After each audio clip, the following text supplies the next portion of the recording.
자, 오늘 함께 은혜 나누실 말씀입니다. 우리 고린도전서 3장 16절에 있는 말씀입니다. 신약성경 266페이지에 있습니다.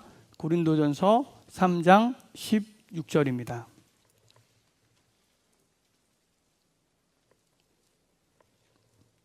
봉독해 드리도록 하겠습니다. 너희는 너희가 하나님의 성전인 것과 하나님의 성령이 너희 안에 계시는 것을 알지 못하느냐. 아멘. 요즘 유난히 그 시간 여행에 관한 영화들이 굉장히 많잖아요. 그 중에서 특별히 이 인터스텔라는 그 타임 워프라고 하는 한국말로 번역하면 시간 왜곡이라고 할까요? 시간이 뒤틀려서, 시간이 왜곡되어서 그 과거와 현재 한 자리에 함께 할 수 없는 것들이, 그런 사람들이 동시대에, 동시간에, 동공간에 함께 이렇게 공존할 수 있게 되는 그런 그 신비로운 현상, 사실은 과학적이라고 얘기하지만 아직 현실 세상에서는 이루어지지 않는 공상과학 소설이나 영화에나 나올 법한 이 타임 워프에 대한 이야기입니다. 그런 영화들이 꽤 있죠. 인셉션이라는 영화도 그렇고요. 우리나라 영화 중에 정경호인가 그런 그 남자 배우가 주연을 맡았던 시간 이탈자라고 하는 영화도 있습니다. 요즘 우리 그 박다롱이, 우리 베델이 나온 스턴트맨 우리 다롱이가 출연하고 있는 맨 프롬 마스라고 하는 그 드라마가 OCN에서 하고 있는데, 거기 우리 다롱이가 나옵니다. 그런데 얼굴 보기는 어렵습니다. 여러분, 뒤통수나 혹은 자동차에 쳐서 쓰러져서 피 흘리는 장면을 보시면 걔가 다롱입니다. 여러분 많이 응원해 주시길 부탁을 드리고, 이게 시간 여행에 관한, 특별히 이 타임 워프라고 하는 시간이 왜곡되고 시간 당겨짐 이런 현상에 대한 영화들이 꽤 있습니다. 참 이해가 쉽지가 않은데요. 한번 여러분들에게 잠깐 아인슈타인이 발견한 그 논리에 대해서 한번 이렇게 설명을 드리면 어떨까 생각해 봅니다. 여러분, 제가 지금 멈춰 서 있죠? 제가 움직이고 있습니까? 움직이지 않고 있습니까? 그죠? 되게 웃긴다, 그지? 멈춰 서 있다고 얘기하면서 움직이느냐 안 움직이느냐 물어보니까. 여러분, 맞습니다. 공간적으로 저는 움직이지 않고 제자리에 서 있습니다. 그런데 시간적으로 저는 지금 움직이고 있죠. 왜냐하면 1분 전에 제가 아니에요. 그죠? 지금 말하고 있는 시간에 또 시간이 흘렀습니다. 그러니까 공간적인 개념에서 저는 멈춰 있지만 시간적으로는 저는 끊임없이 움직이고 있는 거죠. 여러분도 마찬가지입니다. 지금 우리가 움직이고 있습니다. 너무 움직이지 마세요. 어지러워서 설교를 못하겠어. 그러니까 이 아인슈타인은 평소에 일반적으로 사람들이 생각할 때 그냥 그 공간적인 움직임에만 초점을 맞췄던 것을 시간적 움직임을 생각하게 된 거죠. 그러니까 우리는 서 있다고 생각하지만, 멈춰 있다고 생각하지만, 시간적으로는 지금 우리가 사실은 움직이고 있는 것이다. 그런데 여러분, 그 움직이는 시간을 왜곡시키면 어떻게 될까요? 예를 들면 여러분과 제가 같은 공간에 있는데 여러분이 살고 있는 그 시간과 제가 살고 있는 시간의 차이가 생기면 어떻게 될까요? 그러면 아까 영화에서 보신 것처럼 맨 마지막 장면에 지금 젊은 아버지가 죽어가는 늙은 딸과 대화를 나누는 거예요. 혹시 여러분들이 이걸 캐치하셨을지 모르겠습니다만 이 영화의 핵심이 바로 그겁니다. 그러니까 환경 파괴로 인해서 살 수 없게 된 지구, 생존이 불가능해진 인류를 살리기 위해서 이 아버지가 우주여행을 떠나죠. 그리고는 이 태양계 밖에 있는 어떤 세상에서 존재하다가 다시 우리들의 시간 속으로 들어옵니다. 그 사이에 딸은 나이가 늙어서 죽어가고 있고, 아버지는 이 지구를 떠날 때의 그때의 그 나이로 돌아오는 거죠. 타임 워프라고 하는 건 사실 한 공간에 존재할 수 없는 것, 한 시간대에 공존할 수 없는 것들이 같이 공존하고 존재하는 그런 현상을 뜻합니다. 여러분, 되게 신기하죠? 그런데 사실은 성경에 이보다 더 신기한 사건이 있습니다. 실제적인, 제가 말씀드렸던 이 타임 워프라든지 타임 루프라든지 이런 개념 자체는 타임머신을 만든다든지 이런 건 아직까지는 우리에게 실현화되지 않은 그냥 우리의 상상의 세계에만 존재하지만, 실제적으로, 현실적으로 오늘 우리의 삶 속에 존재하고 있는 이보다 더 놀라운 비밀이 하나 있습니다. 함께 할 수 없는 것이 함께하고, 함께 공존할 수 없는 것들이 함께 공존하는 세상, 그게 바로 오늘 고린도전서 3장 16절의 비밀입니다. 새삼스럽죠? 다시 한번 읽어보겠습니다. 사도 바울이 이렇게 얘기합니다. 너희가 하나님의 성전인 것과 하나님의 성령이 너희 안에 계시는 것을 알지 못하느냐. 여러분, 팩트죠. 진리입니다. 이렇게 되라고 얘기하는 게 아니라 이렇게 될지도 몰라라고 가정하는 게 아닙니다. 뭐라고 얘기하냐면 너희가 알지 못하느냐. Do you not know? Don't you know? 알지 못하느냐. 이게 뭐 알아야 된다는 얘기예요. 그죠? 알아야 된다는 얘기를 지금 반어법적으로 의문문으로 우리에게 강조하고 있는 거죠. 사도 바울은 지금 강력하게 이야기하고 있습니다. 여러분, 이건 사실입니다. 이건 현실입니다. 이건 여러분들이 그리스도인이라면 누군지 알아야 될 팩트입니다. 뭐라고요? 우리가 성전인 것과 하나님의 영, 성령님이 지금 우리 안에 와 계신다는 겁니다. 아멘? 네, 좀 얼떨떨하시죠? 이게 기독교입니다. 제가 지금 다른 3장 16절, 또 다른 3장 16절들이라고 하는 이 주제를 가지고 여러분과 함께 말씀을 하면서 끊임없이 얘기하고 있는 거예요. 이 사실을 여러분들이 알고 인정하고 살아내려고 하는 의지가 없다면 사실은 여러분 교회에 와 있지만 여러분은 다른 종교를 믿고 있는 거예요. 성경은 말합니다. 우리가 예수 그리스도를 영접하는 그 놀라운 사건이 우리 자신의 노력으로만 된 게 아니라고요. 우리의 선택만이 아닙니다. 예수 그리스도의 영이 아니면 예수 그리스도를 그리스도라고 인정할 수 없는 사람이 아무도 없다고 얘기하고 있습니다. 이미 예수 그리스도 우리가 구주로 영접하는 순간 우리는 성령님의 간섭을 받은 거고요. 그리고 말씀하시기를 내가 너희 안에 너희가 내 안에 거하게 될 것이다. 여러분, 타임오프보다 더 신기하다는 게 바로 이런 거예요. 하나님과 인간이 한 자리에 있는 겁니다. 한 공간에 함께 살아가는 겁니다. 함께 느끼고 함께 숨쉬고 함께 역사하고. 와우.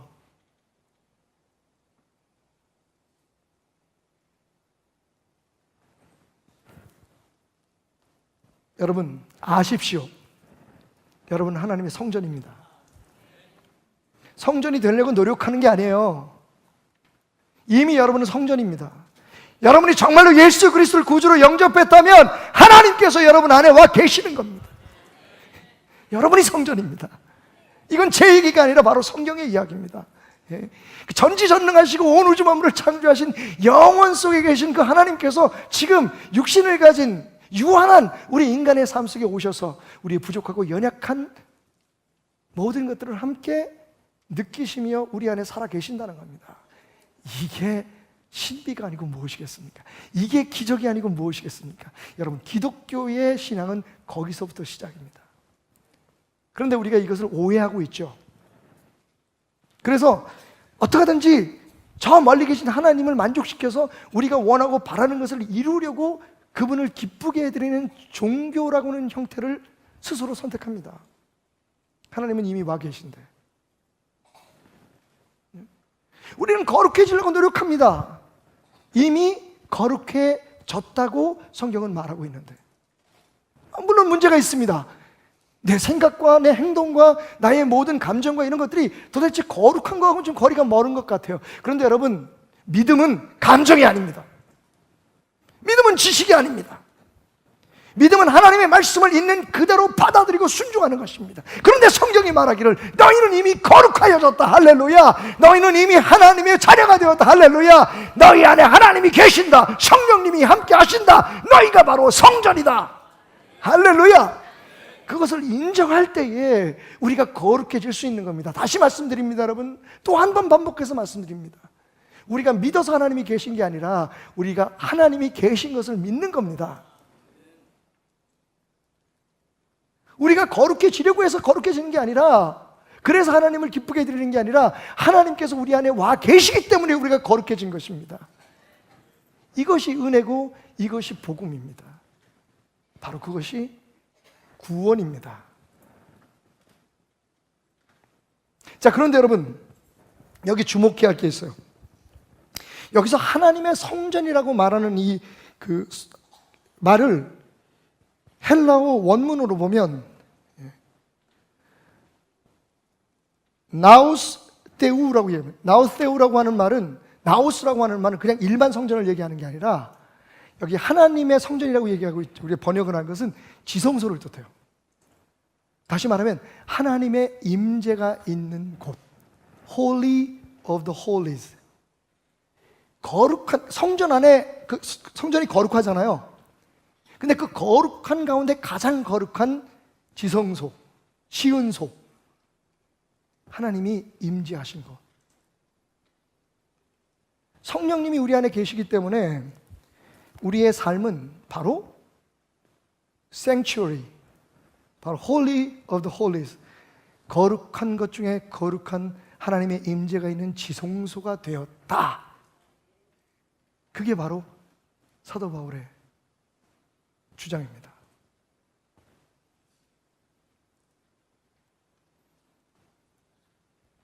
옛날 구약 성경의 성전은 어땠나요? 구약 시대의 성전은 어땠죠? 사실 구약 시대의 성전은 여러분 구분이요 차별이었습니다. 성전 신학을 우리가 이야기하다 보면 옛날에 성전은요 세 개의 부분으로 크게 나눠져 있었죠. 성전뜰, 그리고 성소, 그 안에 지성소. 이 세 개의 구분된 지역에 들어갈 수 있는 사람들이 구별되어 있었습니다. 그러니까 그 하나님 앞에 제사를 드리기 위해서 양을 잡고 그리고 뭐 여러 가지 준비를 하는 그런 그 성전의 봉사자들, 레위인들은 성전 뜰까지밖에 못 들어갔죠. 성소에는 제사장들이 들어갔습니다. 그리고 지성소에는 제사장 중에서도 딱 한 사람, 대제사장만, 그것도 1년에 한 번 들어갈 수 있는 그런 특권을 얻었죠. 그러다 보니까 어디까지, 성전에서 어디까지 들어갈 수 있느냐에 따라서 차별이 생긴 거예요. 대제사장은 와우, 제사장은 그리고 레위인은 여러분, 안타까운 것은 분명히 사도 바울이 너희가 성전이라고 얘기하잖아요. 우리가 성전인 겁니다. 자, 여기서 우리가 두 가지의 특별한 의미를 생각할 수 있어야 돼요. 먼저 너희라고 얘기하는 건 우리 개개인이 성전이라는 말이 돼요. 여러분 안에 하나님이 계시니까, 성령님이 이미 와 계시니까, 예수를 구주로 영접하는 순간 성령님이 우리와 함께 하시니까 우리가 뭐 하나님 뜻대로 살든 하나님이 보시기에 예쁘게 살든 주변 사람들이 칭찬하든 뭐라든 여러분 성령님이 우리 안에 계신다는 건 팩트예요. 그대로 살지 못해도, 왜냐하면 처음부터 성령님께서 우리의 어떤 조건이나 우리의 어떤 가능성을 보고 우리를 믿으신 게 아니기 때문입니다. 그러니까 개인적으로 성전이라는 말도 되고, 또 이 말씀은 그 컨텍스트 자체로 보면 그렇게 예수 그리스도를 영접한 사람들이 모인 이 모임이 곧 성전이라는 겁니다. 다시 말하면 교회의 공동체를 뜻하는 거죠. 그러니까 우리가 성전인 거예요. 내가 성전인과 동시에 우리가 성전임을 이야기하고 있는데, 자, 그런데 그 성전을 이 고린도 교회 사람들은 어떻게 생각했느냐? 옛날 구약에 있는 성전 개념으로 생각했다는 거예요. 그러니까 교회 안에도 계급이 있는 거예요. 물론 우리가 주어진 직분에 따라서 영적 질서를 유지하는 것은 중요합니다만, 마치 담임 목사만이 가질 수 있는 영적인 영역이 있고, 그리고 또 함께 일하는 목사님들과 장로님들, 어떤 재직들이 가질 수 있는 영역이 있고, 그리고 평신도들이 머무는 영역이 있고, 여러분 이것을 우리도 모르게 구분을 짓고 있다는 겁니다. 기억하십니까? 예수님이 십자가에 못 박혀 죽으실 때 제일 먼저 일어난 현상이 뭐였죠? 할렐루야, 지성소와 성소의 사이에 막이 찢어지는 거였어요. 그러니까 예수님 얼마나 답답하시겠어요. 예수님 찢어놨는데 우리는 계속 꼬매고 있는 거야. 심지어는 여러분, 교회의 제도나 교파나 그 교회가 주장하고 있는 어떤 형태가 교회가 아니라 바로 너희가 교회다. 내가 머무는 너희의 삶이, 내가 함께하는 너희의 그 공동체가 성전이다. 나를 예배하고 나를 만나고 나와 함께 공존하는 그런 세상이다라고 말씀하시는데, 우리는요 그걸 구분합니다. 교회를 막 거룩하게 지키려고 하고, 여러분 교회가 거룩한 게 아니라 바로 그 교회에 거하시는 하나님이 거룩하신 거죠. 우리가 거룩한 게 아니라 우리 안에 계시는 성령님 때문에 우리가 거룩해진 것처럼, 거룩해졌다는 건 세상과 구별됐다는 뜻 아닙니까? 할렐루야. 여러분이 기적이신 거예요. 여러분이 교회인 거예요. 우리의 관계가 교회인 거예요. 이걸 지키려고 해야지 교회 건물을 지키려고 하거나 혹은 그 교회의 제도에 목을 매면 안 된다는 겁니다. 그것이 사도 바울이 고린도 교회에 주장하고 싶었던 거예요. 그리고 우리 개인적으로는 그 사실을 깨달을 때 놀라운 역사가 일어납니다. 자, 보세요. 그 거룩하시고 위대하신 하나님 여러분 안에 계십니다. 그럼 여러분은 어떤 사람일까요? 그것이 사도 바울이 얘기한 것처럼 질그릇에 보배를 담은 것과 같은 거예요. 예수님을 알지 못할 때 우리는 다 각기 다른 사람이었어요. 그런데 예수님이 우리 안에 오시고 성령님이 우리 안에 오심으로부터 우리는 무조건 존귀한 하나님의 자녀가 되었습니다. 하나님의 성전이 되었어요. 사람들이 우리를 보고 우리를 칭찬하는 것이 아니라 우리 안에 계신 성령님, 그 하나님 때문에 우리를 존귀하고 보배롭게 여겨야 한다는 것이, 그것이 기독교의 신앙입니다. 그래서 초대교회를 보십시오, 여러분. 우리나라에 처음 기독교가 들어왔을 때의 모습을 보십시오. 그래서 사회에서 용납을 못했잖아요. 예? 양반과 상민이 한 자리에 있는 거예요. 그 집의 노예와 주인이 서로 형제님, 자매님하고 부르는 거예요. 이런 개판이 어디 있습니까, 여러분? 그런데 그게 가능해요. 왜? 예수님이 오시고 성령님을 우리의 삶 속에 모셔서 성전이 되고부터 우리는요, 우리의 신분, 세상에서의 우리의 어떤 조건과 관계없이 형제가 된 거예요. 자매가 된 거예요. 우리 거꾸로 가지 맙시다, 여러분. 예. 우리가 굳이 시간 여행을 할 필요 없을 것 같아요. 우리 교회 안에서 그것이 실천되고 그것이 우리 안에서 그대로 이루어지려고 몸부림치게 될 때 그게 진짜 교회가 되는 거예요. 교회에 와서도 극진하게 대접받는 다른 부류의 사람들이 있고 어떤 그런 조직이 있고 어떤 사람들이 있다는 건 참으로 불행한 일입니다. 맞습니다, 여러분. 교회라고 하는 이 공동체를 이끌어가기 위해서는 분명히 질서가 있어야 할 것입니다. 그런데 그것은 질서이지 계급이 아닙니다. 아마도 그 가장 높은 자리에 있고 싶어 하는 사람들은 그런 제도를 유지하려고 할 겁니다. 하지만 그것은 진짜 우리가 추구해야 될, 부족하고 연약하니까 우리가 지금은 그렇게 실천하고 우리의 삶 속에서 그렇게 살아가고 있을지 모르지만 정말 우리가 추구해야 될 기독교의 진리는 아니라는 거죠. 여러분이 성전입니다. 우리가 성전입니다. 무슨 일이 있어서 이 교회가 무너지고 없어지고 우리가 길거리에 내몰려서 예배를 드린다고 할지라도 여러분, 여전히 하나님의 성전은 존재하는 겁니다. 교회 건물이 없어진 거지요. 교회 제도가 없어진 거지요. 저는 아프리카에서 그런 놀라운 은혜를 경험했습니다. 마사이족 교회 예배를 갔는데 선교사님이 교회라 그래서 갔더니 교회 건물이 없어요. 그 동네에 가장 그 동네도 뭐 그 동네라고 얘기할 수 없는 게 주변에 2시간, 3시간 걸어가야 마사이족들이 이렇게 부족별로 흩어져서 삽니다. 아직 일부 다처져 있기 때문에 그 부계를 중심으로 해서 남편이나 그런 어떤 할아버지 이런 분들을 중심으로 해가지고 그 부인들과 자녀들이 한 마을을 이루어서 살아요. 예배를 드리려면 2시간씩 걸어와야 합니다. 온몸에 그 마사이족의 특유의 의상, 칭칭 감은 그릇을 입고, 키들도 커요. 그분들은 껑충껑충 뛰듯이 걸어서 2시간, 3시간을 걸어옵니다. 그리고 예배 드리는 곳이 어디냐면 그 지역에서 가장 큰 그늘을 만드는 나무 밑이에요. 만약 그 나무가 병들면 다른 나무로 옮겨가서 예배를 드린다고 합니다. 건물이 없어요. 거긴 조직도 없습니다.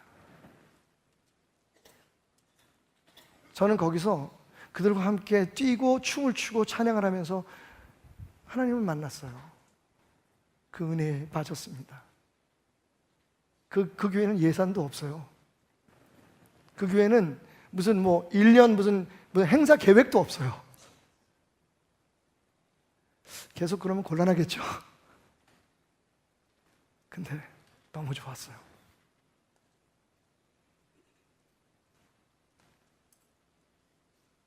목사들에게 언제부턴가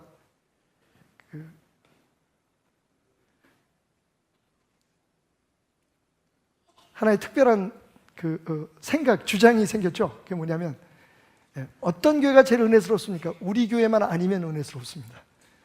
목사에게는 교회가 일인 거예요.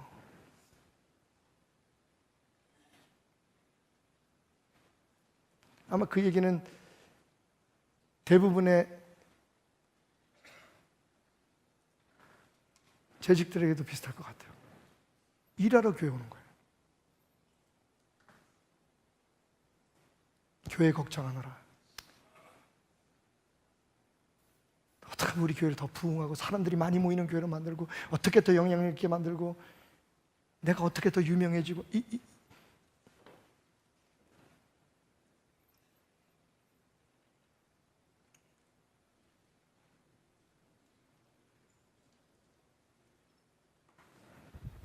여러분, 진짜 신앙은요, 우리 안에 이 지성소를 지키는 겁니다. 우리가 하나님을 모시는, 하나님의 어떤 특별한 사람이 되려고 몸부림치는 게 아니라 이미 되어진 예수 그리스도를 구주로 영접함으로 말미암아 우리에게 일어난 그 놀라운 사실. 여러분이 기적이라고 제가 말씀드리잖아요. 여러분이 기적이에요. 세상에 그 어떤 기적보다 더 놀라운 기적이 여러분이에요. 왜냐하면 여러분 안에 지금 하나님이 계신다니까요. 이 양반들이 놀래지도 않아. 난 도대체 믿은, 난 이렇게 좋은 교회 처음 봤어. 하나님이 우리 안에 계셔요. 여러분 아시잖아요. 내가 무슨 얘기하는지. 나는 알 것 같은데 나 같은 놈 안에 하나님이 계신다는 거예요. 세상에 뭐가 더 맞아요. 우리가 이제 그 하나님을 살아내고 하나님의 나라를 만들어가면서 또 우리에게 주신 여러 가지의 삶의 상황들을 감당하기 위해서 물질을 얻기 위해서 열심히 일해야 되고, 우리에게 맡겨진 사명을 열심히 해야, 공부도 열심히 해야 되고. 여러분, 다 중요하지만 그 무엇보다도 내 안에 하나님이 계신다, 지금. 그 사실을 뛰어넘을 수 있는 어떠한 감동도 어떠한 은혜도 없어요. 그게 밭에서 보화를 발견한 농부예요. 그걸 발견하고 나니까 다른 것들이 별게 아닌 거야. 해야 되죠. 농사도 져야 되고, 그죠? 추수도 해야 되고, 해야 되지만 그게 전부가 아니더라는 거예요. 내 모든 것을 팔아서라도 얻고 싶은 것. 근데 여러분, 우리가 이미 그걸 갖고 있어요. 이걸 지키는 게 우리 안에 이 지성소, 하나님이 우리 안에 머물러 계신다는 이 사실을 깨닫고 그것을 살아내는 게 신앙입니다, 여러분. 뭘 하는 게 아니에요. 뭘 되어가려고 몸부림치는 게 아니에요. 어떻게 하면 내가 하나님 앞에 더 잘 보여서 하나님을 기쁘게 해서 무엇을 얻어낼까 하는 게 우리의 신앙의 핵심이 아니에요. 신앙의 핵심은 이미 되어져 버린 이 놀라운 역사, 은혜의 현장을 지켜내는 거예요. 성경은 우리에게 크게 세 가지를 요청하고 있습니다. 3장 17절 보니까 누구든지 하나님의 성전을 더럽히면 하나님이 그 사람을 멸하시려니와 하나님의 성전을 거룩하니 너희도 그러하니라. 제가 지금까지 설명했던 모든 말씀이 이 한 구절에 담겨 있죠. 하나님의 성전을 지키는 거예요. 우리 안에 계신 그 하나님의 은혜를 지켜내는 것, 그리고 하나님의 사람처럼 살아가는 것, 예수를 살아내는 게 그게 신앙이라는 말이죠. 그러기 위해서 세 가지를 제가 생각해 봤습니다. 첫째는 일단 오늘 말씀대로 3장 17절의 말씀대로 성전을 더럽히지 말아야 되죠. 성전을 파괴하지 말아야 됩니다. 성전이 파괴하면 우리 인생이 파괴되는 겁니다. 하나님 말씀이잖아요. 누구든지 하나님의 성전을 더럽히면 하나님이 그 사람을 멸하시리라. 우리가 멸망하는 이유는, 우리의 삶이 무너지는 이유는 하나님의 성전인 우리의 삶을 우리 스스로 더럽히기 때문이에요. 고린도전서 6장 1절부터 20절까지의 말씀을 보면, 너희 중에 누가 다른 이와 더불어 다툼이 있는데 구태여 불의한 자들 앞에서 고발하고 성도 앞에 사지 아니하느냐. 자, 사도 바울은 성전을 지키는 일을 위해서 이것을 얘기합니다. 교회의 일을 가지고 세상 법정에 송사하지 마라. 부끄러운 일이다. 세상 법에 저촉되는 건 세상 법에 호소하는 게 맞겠죠. 하지만 적어도 교회 일, 다시 말씀드리지만 여러분, 교회 건물 아닙니다. 제도 아닙니다. 우리 공동체에 하나님이 함께 하심으로 성별된 이 아름다운 공동체의 문제들을 가지고 세상 법정에서 판단받는 어리석은 짓을 하지 마라. 성전을 지키기 위한 조언입니다. 또 계속되는 말씀 속에 무슨 말씀이 있냐면, 너희는 불의를 행하고 속이는구나. 그는 너희 형제로다. 불의한 자가 하나님의 나라를 유업으로 받지 못할 줄 알지 못하느냐. 미혹을 받지 말라. 음행하는 자나 우상 숭배하는 자나 간음하는 자나 탐색하는 자나 남색하는 자나 도적이나 탐욕을 부리는 자나 술 취하는 자나 모욕하는 자나 속여서 빼앗는 자들은 하나님의 나라를 유업을 받지 못하리라. 여러분, 하나님 앞에 우리가 잘 보이고, 그죠? 더 좋은 그리스도인이 되기 위해서 우리가 도덕적으로 윤리적으로 이런 죄를 범하지 말아야 되는 게 아니라 이미 주님께서, 하나님께서 여러분에 와 계시기 때문에 그렇게 살면 안 되는 겁니다.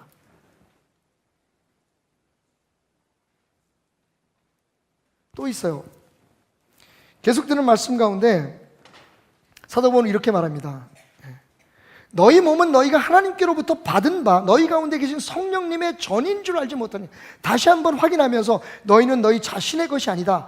값으로 산 것이 되었으니 그런즉 너희 몸으로 하나님께 영광을 돌리며 살라. 우리의 삶의 이유가, 우리의 삶의 목적이 무엇인지를 알고 살아가야지 우리의 성전을 파괴하지 않는 겁니다. 하나님의 영광을 위해서 살아가야 되는 것이 하나님이 거하심으로 성전된 우리의 삶의 궁극적인 목표라는 거예요.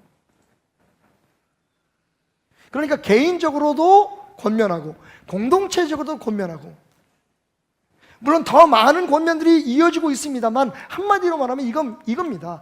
너희가 하나님을 모시고 살아가고 있는, 하나님을 예배하는 성전이다. 지성소라는 것을 잊지 말고 지성소답게 세상 앞에서 살아가라는 겁니다.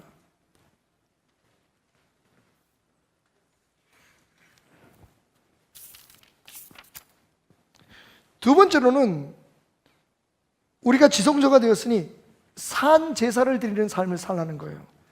여러분 잘 아시는 로마서 12장 1절부터 21절까지의 말씀이죠. 다시 읽을 필요도 없이 여러분들이 이미 외우고 있는 말씀인데 과연 이 뜻을 우리가 잘 알고 있는지에 대해서는 한번 물어봐야 될 것 같아요. 그러므로 형제들아, 내가 하나님의 모든 자비하심으로 너희를 권하노니 너희 몸을 하나님이 기뻐하시는 거룩한 산 제물로 드리라. 이는 너희가 드릴 영적 예배니라. 너희는 이 세대를 본받지 말고 오직 마음을 새롭게 함으로 변화를 받아 하나님의 선하시고 기뻐하시고 온전하신 뜻이 무엇인지를 분별하도록 하라. 여러분, 이미 우리 안에 하나님이 계시잖아요. 그냥 계시는 것도 아니고 로마서 8장에 보면 우리를 위해서 성령님께서 말할 수 없는 탄식으로 기도하신다면, 우리가 깨닫지 못할 때, 우리가 무엇을 기도해야 될지 모를 때 성령님께서 우리를 대신해서 탄식하며 기도하신다 그랬어요.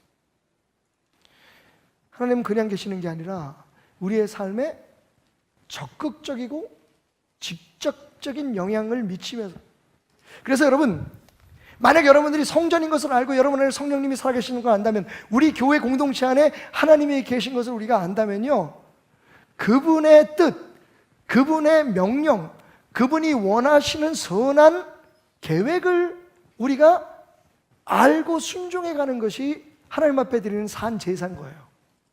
우리를 드리는 거예요, 제물로.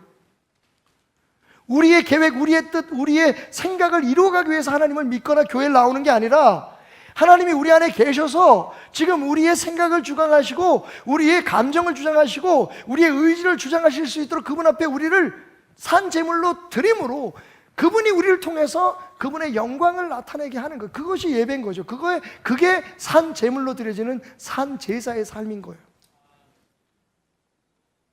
그러니까 사실 교회에 나와서 예배를 드릴 때, 그리고 하나님 앞에 우리가 기도할 때 뭘 우리가 깨달아야 되느냐, 우리 자신을 얼마만큼 하나님 뜻 앞에 내려놓을까를 깨달아야 되는 거예요. 하나님으로 말미암아 우리가 얼마나 내가 원하는 것을 이루는 것이 아니라, 여러분, 왜냐하면 하나님의 뜻이 이루어지는 게 당신이 계획하는 것보다 훨씬 더 영광스럽고 당신의 삶의 완벽한 성공이요 축복이기 때문입니다. 제가 그 르완다의 여자 의사 선생님, 선교사님 이야기 했잖아요. 품에 안겨서 죽어가는 아이들을 보면서 얼마나 더 많은 아이들이 죽는 것을 제게 보게 하시려고 저를 이곳에 담겨두십니까? 저 한국으로 돌아가겠습니다라고 얘기했을 때 주님께서 그렇게 말씀하셨다 그랬죠. 네가 아파하는 게 네 마음인 줄 아니? 내가 지금 네 안에서 아파하고 있다. 여러분, 저는요 오늘 이 말씀을 붙들고 한 가지 확신이 있습니다. 확신을 가져서 그게 뭐냐 하면 여러분이 보고 느끼는 것, 그 속에 하나님이 계십니다. 순종하느냐 안 하느냐, 그것을 내가 받아들이냐 안 받아들이냐 하는 것은 그건 우리의 선택이고요. 예수 믿고 난 다음엔 저는 아까 침례 받기 전에 서약하는데 눈물이 나잖아요. 여러분, 서러워서 울었겠습니까? 아씨, 이제는 어쩔 수 없구나, 나도 예수적이다. 그게 서러워서 울었겠어요? 제가 다 간증으로 말할 수 없지만 아마 분명히 그 자매님의 삶 속에는 엄청난 간증이 있을 거예요. 예수 만나서 내가 하나님의 자녀가 돼서 이제 이렇게 침례받게 된 그 자체가 언제 기회가 있으면 한번 간증을.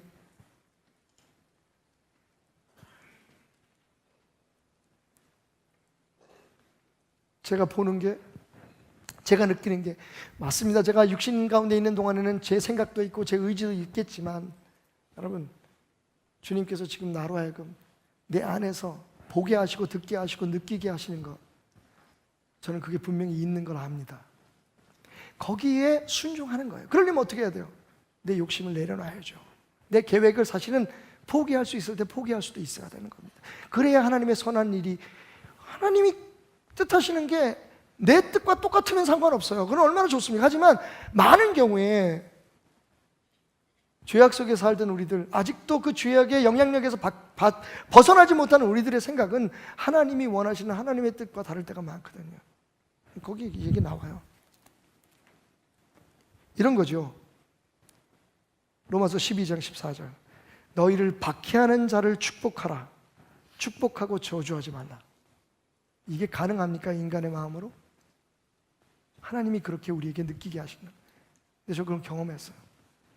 제게 뭐 그렇게 저를 박해하거나 저를 고통 주사는 게 많지 않지만 베들교회 돌아와서 초창기에 정말 저를 아프게 하고 힘들게 한 사람이 있었습니다. 물론 제가 부족해서 그랬지만, 근데 어느 순간 그분들이 다시 함께 힘을 모아서 교회를 세워가자라고 하는 제안을 해오셨습니다. 제가 당한 일을 생각하면, 그분들이 잘못해서가 아니라 제가 부족해서 당한 일을 생각하면 저는 받아들일 수가 없었을 거예요. 근데 희한하죠? 마음속에 그분들이 고마워졌습니다. 그 용기가.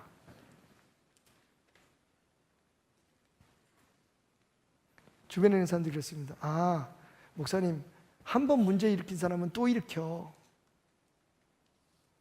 그랬어요. 그러면 저보고 목회를 하라는 겁니까? 말라는 겁니까? 저는 오늘 이 자리에 경영자로 온 게 아니라 목회자로 왔습니다. 내 마음속에 만약 그분들을 사랑하고 그분들에게 오히려 고마워하는 마음을 갖게 하신 것이 하나님이라면 저는 그 마음을 따르는 게 맞습니다. 그냥 짧은 간증이지만 어찌 하다 보니 또 저 잘났다는 소리 했네요. 여러분의 마음속에 하나님이 지금 역사하고 계세요. 그걸 받아들이는 게 재물 아닙니까? 이삭이 그 젊은 나이에 늙은 아버지의 손에 자기의 모든 생명을 맡겼던 것처럼, 예수님이 십자가 위에서 나 이 쓴 잔 먹고 싶지 않습니다 하지만 당신의 뜻대로 이루소서 아버지의 뜻을 받아들였던 것처럼, 오늘도 여러분의 마음속에 느끼고 깨닫게 하시는 하나님의 그 뜻대로 살아가는 것, 그게 산제사거든요. 하나님 앞에 뭘 특별한 행동을 하는 게 산제사가 아니라 하나님이 역사하시는 대로 우리 자신을 드릴 수 있는 것. 마지막 세 번째로는 믿음으로 우리 안에 계신 그 그리스도가, 그 성령님이 우리 안에 거하실 수 있도록 하는 겁니다. 여러분, 많은 사람들이 묻습니다. 목사님, 예수님이 우리 안에 거하신다면서요. 그러면 예수님이 거하게 하는 방법이 뭘까요? 거기에 대해서 에베소서 3장에서 사도 바울은 이렇게 얘기합니다. 17절, 믿음으로 말미암아 그리스도께서 너희 마음에 계시게 하시옵고. 아멘. 여러분, 이게 답이죠. 그리스도가 우리 안에 계시게 하려면 어떻게 해야 됩니까? 믿으면 됩니다. 믿음으로 말미암아 그리스도가 우리 안에 계신 거예요. 이해하기가 쉽지 않죠? 그래서 제가 고민하다가 제 삶 속에 있었던 이런 이야기 하나를 생각했어요. 어떤 젊은 집사님이 저한테 와서 그럽니다. 웃으면서, 목사님하고 친해지려면 어떻게 하면 돼요? 저도 성도들하고 굉장히 친해지고 싶은데 성도들이 저하고 친해지는 게 어려운가 봐요. 제가 말씀드리지만 이렇게 식사하면 연세 드신 권사님도 아들 같잖아요. 제가 진짜 아들, 저희 어머님 연세뻘 드시는 분들도 제 옆에 안 앉으시려 그래. 재수가 없나 봐. 친해지려면 어떻게 하면 될까요? 일단 한번 밥 한번 사줘 보세요. 근데 그래도 안 친해져요. 분명히 맞습니다. 저하고 어디 캠핑 가서 하룻밤 같은 텐트 안에서 밤새도록 이야기하면서 주무셔 보세요. 여러분, 친해질까요? 친해질 수 있어요. 딱 한 가지 조건. 그래서 제가 고민했어요. 뭐라고 대답해야 될지. 노력 한번 해봐. 나는 항상 열려 있는데 뭐. 근데 그리고 나서 제가 생각해 보니까 저하고 친해질 수 있는 방법이 있어요. 관심 있으시면 들어주십시오, 여러분. 돈 안 들어요. 저하고 친하다고 생각하는 사람이 저하고 친해질 수 있어요. 뭔 말인지 아시겠어요? 제가 매일매일 만나는 우리 목사님들, 우리 주변의 사람들, 매일 만난다고 친할까요? 친한 사람도 있고 친하지 않은 사람도 있어요. 어떤 사람이 친할까요? 본인이 나하고 친하다고 생각하는 사람은 나하고 친해. 왜냐면 행동하는 게 달라요. 말하는 것도 편하고 행동하는 것도 편하고. 근데 매일 얼굴 만나고 근데 기회만 되면 피하려고 그래. 나하고 안 친한 거야. 나하고 매일 밥을 같이 먹어도 나하고 안 친한 거야. 왜? 마음속에서 친하다고 생각하지 않으면 안 친한 거예요. 시간을 아무리 많이 같이 보내도 저한테 맛있는 걸 사주시고 뭐 언제까지 하는지 한번 해보세요. 절대로 안 친해지더라고요. 예? 정말 교회를 함께, 우리 교회 공동체를 함께 세워가는 우리 장로님들하고도 마찬가지예요. 되게 친한 것 같죠? 안 친해요, 우리 장로님들하고. 장로님들이 저를 친하게 안 생각해요. 그런데 뭐 그게 나쁘다 좋은 얘기하는 게 말씀드리는 게 아니에요. 우리가 아직까지도 가지고 있는 교회의 어떤 그 대한 우리 나름대로의 생각이 굉장히 담임 목사는 좀 먼 것 같고, 그죠? 근데 진짜 기분 나쁜 건 다른 목사님들하고는 되게 재밌게 잘 놀아. 나만 매일 왕따야, 씨. 그게 다 어디서 와요, 여러분? 마음에서 옵니다. 바로 그거예요. 믿음으로 그리스도가 너희 안에 있게 하라. 여러분 안에 예수님이 계시다는 것을 여러분이 느끼고 알고 그렇게 믿으면 예수님 계신 거예요. 솔직히 말해서 우리가 그렇게 생각한다고 계시고 생각하지 않는다고 안 계신 건 아닌데 그렇게 느끼고 살아가는 게 중요하다는 거예요. 그래서 제가 한마디로 여러분에게 부족하지만 정의를 드렸잖아요. 하나님과 동행하는 방법이 뭐냐? 예수님과 동행한다는 게 도대체 뭐냐? 여러분 뭐예요 그게? 예수님 많이 생각하는 거예요. 그분이 지금 나와 함께 있다고 하는 이 사실을 여러분들이 많이 인정하는 거예요. 그러면 예수님 여러분 안에 계시는 거예요. 안 그래도 여러분 안에 계시겠지만 이제 아시겠어요 여러분? 박태남 목사하고 친해지는 방법은 여러분이 박태남 목사하고 친해질 수 있다고 믿고 그냥 친하다고 생각하시면 돼요. 그리고 우선 편안하게 말 거시면 저도 친하게 느껴지는 거예요. 지금 저 멀리 다른 지방에 사시고 외국에 사시는 분들하고도 친한 사람들 많아요. 어떻게 친할까요? 그분들이 나를 친하게 생각해요. 그래서 1년 만에 만났는데도 막 편안하게 얘기해. 친한 거예요. 매주일마다 만났는데도 피해 다녀. 안 쳐는 거예요. 예수님도 마찬가지예요. 팩트라고 말씀드렸잖아요.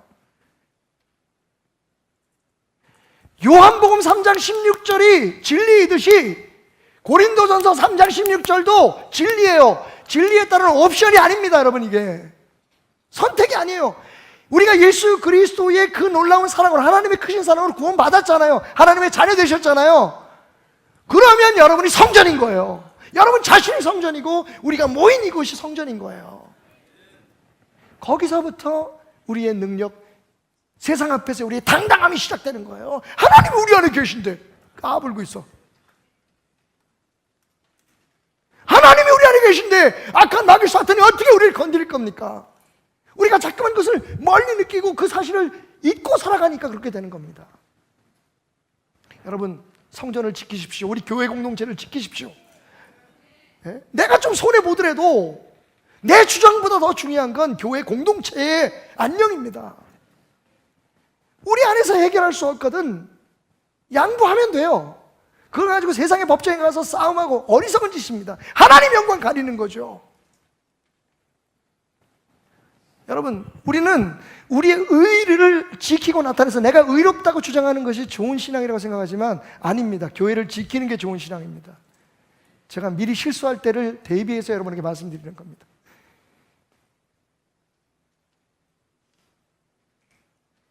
여러분 자신의 신앙을 지키는 게 그게 중요한 겁니다. 내가 내 신앙 다 무너지고 깨지고 막 교회 나와서 은혜도 되게 안 되는데 이 교회를 어떻게든지 끝까지 지켜보겠다고. 여러분 떠나십시오. 여러분의 신앙을 지키는 것이, 왜냐하면 여러분이 성전이니까 이 교회는 하나님이 지키실 겁니다. 다시 말하면 교회 와서 상처받지 말라는 얘기예요. 여러분의 삶을 산제사로 드리십시오. 하나님의 뜻을 이루어 드리는 것이 우리의 삶의 목표입니다. 하나님의 능력을 믿어서 우리의 꿈을 이루는 게 아니라 우리 한 사람을 이 세상에 보내실 때에 하나님께서 가지셨던 그 목적을 이루어 드릴 수 있도록 우리 자신을 자꾸만 주님의 도구로 드리는 게 신앙이고 그게 산제사예요. 그리고 주님이 여러분의 안에 계신다는 것을 즐기십시오. 가능하면 많이 주님을 생각하십시오. 기도도 말씀도 궁극적으로 주님이 나와 함께 하는 것을 느끼게 하고 깨닫게 할 만큼 해야지 그게 주님과 친하고 동행하는 삶이 되는 겁니다. 비법을 배우고 방법을 배우려고 하지 말고 주님과 동행하는 것, 다시 요한복음 15장 그분께 붙어있는 것이 우리에게 주어진 유일한 명령이라는 걸 기억하십시오. 어떤 목사님이 이런 기도를 드렸대요. 하나님, 자금의 한국교회가 참 걱정이 됩니다. 교회 숫자도 이렇게 많고 그리스도인도 이렇게 많은데 왜 우리가 세상을 변화시킬 능력이 없는 걸까요? 그래서 예수님께서 이렇게 말씀하셨습니다. 아무개 목사야, 그 사람들이 교회만 너무 열심히 다녀서 그래. 교회를 너무 열심히 다녀서 그래. 아니, 하나님은 교회 열심히 다녀야지 그리스도인 아닙니까? 그랬더니 하나님께서, 그러니까 그렇게 느끼셨다는 거죠. 혀를 끌끌 차시면서 말씀하셨답니다. 넌 처음부터 다시 공부해야겠구나.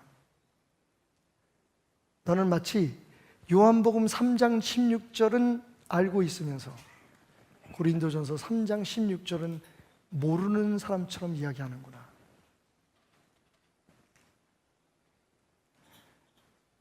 저분이 왜 저런 얘기를 할까 가끔 여러분 궁금하실 때 있을 거예요. 여러분, 베델교회를 섬기지 마십시오. 베델교회를 통해서 여러분들이 발견하고 만나게 된 하나님을 섬기십시오. 지금 우리들은 교회를 너무 열심히 섬기고 있습니다. 교회라는 조직과 교회라는 이 어마어마한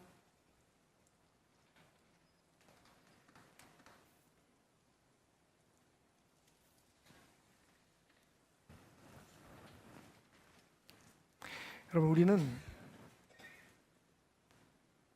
우리 스스로가 이미 성전이기에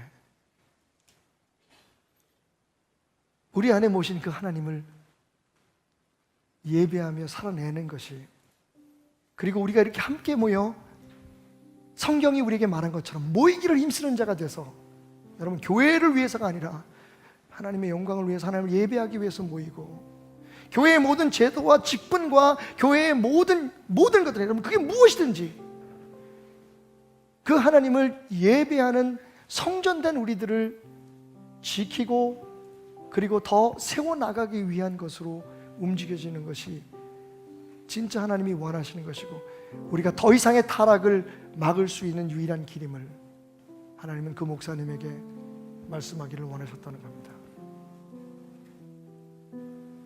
기도의 끝에 하나님은 이렇게 말씀하셨대요.